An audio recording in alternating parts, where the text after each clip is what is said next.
Et oui, Monsieur Jego est toujours là. Et pour les prochaines semaines, nous allons donc faire cours depuis le Faucon Millenium. Et comme dit dans l'introduction de cette vidéo, cette fois-ci, il parle aux secondes. Donc, aujourd'hui, on va s'intéresser, dans ce nouveau chapitre, à des molécules. Donc, en début d'année, on a parlé d'atomes. Maintenant, on va les mettre en commun, ces atomes-là, les accrocher entre eux, via des liaisons, pour former des molécules. Donc, ce cours, il va s'intéresser à ça. Et au début, je vais vous faire un petit rappel. Première chose, rappel de début d'année, puisque pour des molécules, vous vous souvenez, je vous avais fait l'exemple avec des Lego. Les Lego, par exemple, quand vous montez le Faucon Millenium de Star Wars, vous avez besoin de beaucoup de petites pièces élémentaires pour former ensuite cette magnifique construction qu'est le Faucon Millenium. Mais si vous n'avez pas ces petites pièces, vous ne pouvez pas arriver à la fin. Pareil pour les molécules, il nous faut les petites briques de départ, les atomes. Donc, sur les atomes, on avait vu quelques petites choses que je vais vous résumer ici. Dans les rappels de l'atome, on avait vu que l'atome, c'est un noyau autour duquel gravitent des électrons. Dans ce noyau, on trouve des neutrons et des protons. Et le noyau a une écriture symbolique qui s'écrivait AZX, avec A, le nombre de neutrons et de protons qui formaient les nucléons, et Z, le nombre de protons. L'atome est neutre électriquement, donc on avait autant de protons chargés positivement que d'électrons chargés négativement. Et ces électrons, ils ne sont pas n'importe où autour de l'atome, ils sont dans des couches électroniques, et ces couches électroniques, lorsqu'on connaît leur ordre, ça nous donne la configuration électronique. Chaque couche, composée de sous-couches, accueillant un nombre particulier d'électrons. Nous, on avait vu qu'on pouvait connaître jusqu'à 18 électrons possibles à placer, et ça nous donnait la configuration max, 1s2, 2s2, 2p6, 3s2, 3p6. Couche 1, sous-couche S, 2 électrons dessus. Couche 2, sous-couche S et P, 8 électrons dessus. Couche 3, sous-couche S et P, 8 électrons dessus. Si je prends un exemple, par exemple, l'oxygène, son numéro atomique c'est 8. Il a donc 8 protons. L'atome est neutre, il a donc aussi 8 électrons.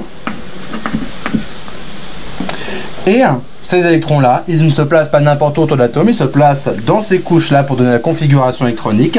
On en a 8 à placer. 1s2, il en reste 6. 2s2, il en reste 4. 2p4. On s'arrête ici, on ne remplit pas complètement la sous-couche P. Ça nous donnait donc, pour la configuration électronique,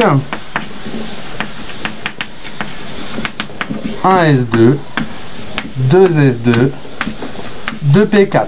Donc ça, c'est ce qu'on a déjà vu en début d'année, c'est ce dont vous devez vous souvenir pour l'étude qu'on va faire de ces atomes, afin de savoir quel est leur rôle en tant que briques au sein des molécules. L'atome est constitué de noyaux et d'électrons, et les électrons, surtout, c'est ça qui va m'intéresser, ils se répartissent selon une certaine configuration électronique. Voilà. Ça, c'est pour les rappels de ce qui va devoir nous servir pour ce petit chapitre sur les molécules. Donc, qu'est-ce qu'une molécule? Une molécule, c'est un assemblage d'atomes, comme on l'a dit avant, et c'est électriquement neutre. Par exemple, ici, j'en ai dessiné une, HOH, H2O, c'est l'eau, cette molécule-là. Donc, dans cette première vidéo, qui va être en fait le début du chapitre, la seule chose que je vais demander, c'est en fait essayer d'expliquer pourquoi c'est cette molécule-là. Pourquoi on l'a écrit comme ça? Alors déjà, qu'est-ce que c'est que ces petits traits ici? Ces petits traits, ce sont des liaisons, puisque les atomes, pour former une molécule, il faut qu'ils soient liés entre eux. Mais pourquoi l'hydrogène, il fait qu'une seule liaison? Pourquoi l'oxygène, il fait 2 liaisons? Pourquoi on n'a pas fait HHO? Ça, c'est les questions que je vais vous poser après. Donc la première chose qu'on va regarder dans ce cours, donc dans la suite de la vidéo, c'est comment est-ce qu'on peut prédire le nombre de liaisons que va faire un atome. Pour ensuite regarder, une fois qu'on a un atome, qu'on sait combien de liaisons il va faire, en fait, on a décrit les briques de Lego. On va pouvoir voir comment ces briques-là vont pouvoir s'accrocher les unes aux autres. Si on sait ça, on va pouvoir commencer à approcher comment les molécules se forment. Donc tout ça en fait c'est une histoire de stabilité. Vous vous souvenez en début d'année dans le tableau périodique on avait vu qu'il y avait différentes familles. Et il y avait une famille d'atomes particuliers qui étaient les gaz nobles. Pourquoi nobles? Pourquoi particuliers? Parce qu'ils étaient stables. Et ils étaient stables parce que leur couche électronique, surtout leur couche de valence, la dernière, elle était remplie. Ils n'avaient plus besoin d'électrons parce qu'ils avaient rempli toutes leurs couches. Mais c'est pas le cas des autres atomes. Les autres atomes ils sont instables. Donc, pour stabiliser des atomes, il y avait une première façon de faire, c'était de créer des ions, de perdre ou de gagner des électrons pour stabiliser l'atome pour avoir ses couches remplies. En fonction de votre place dans le tableau périodique, si vous étiez plus ou moins loin de la dernière colonne et du gaz noble auquel vous deviez ressembler, vous perdiez ou vous gagnez des électrons, vous formiez des cations ou des anions, vous formiez des ions. Mais il y a une autre façon pour stabiliser un atome pour qu'il ait ses couches remplies, c'est de gagner des électrons par la création de liaisons.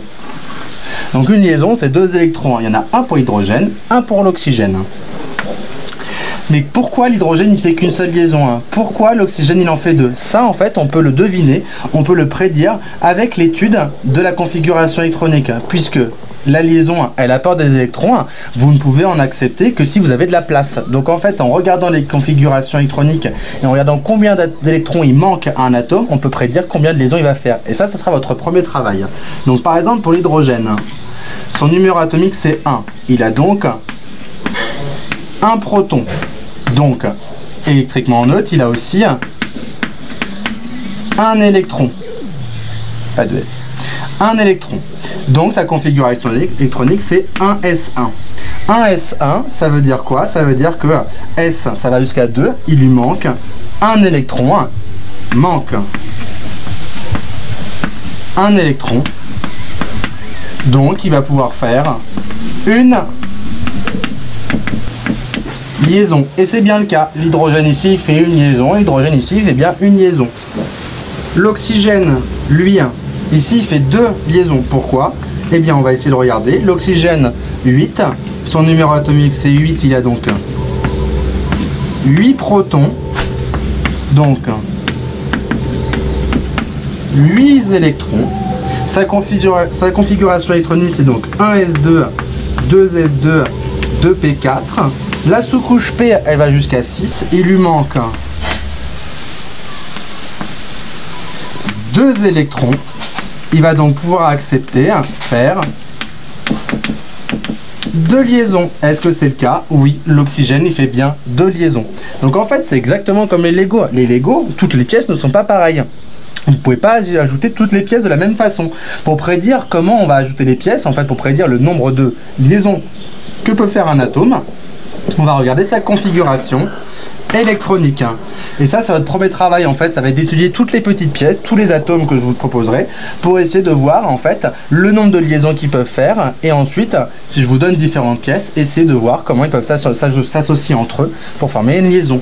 Donc ici, H2O, il y a bien 2 liaisons pour l'oxygène, parce qu'il lui manque 2 électrons.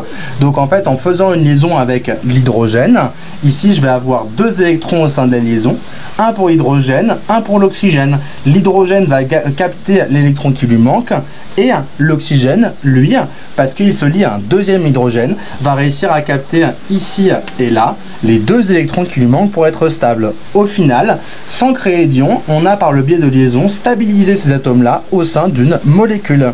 Voilà, donc ça c'est la première chose que je vous dis dans cette petite vidéo aujourd'hui. Vous allez avoir quelques petits exercices à faire sur la plateforme, et la suite, ça sera la semaine prochaine. Voilà, j'espère que votre confinement se passe bien, et à la semaine prochaine.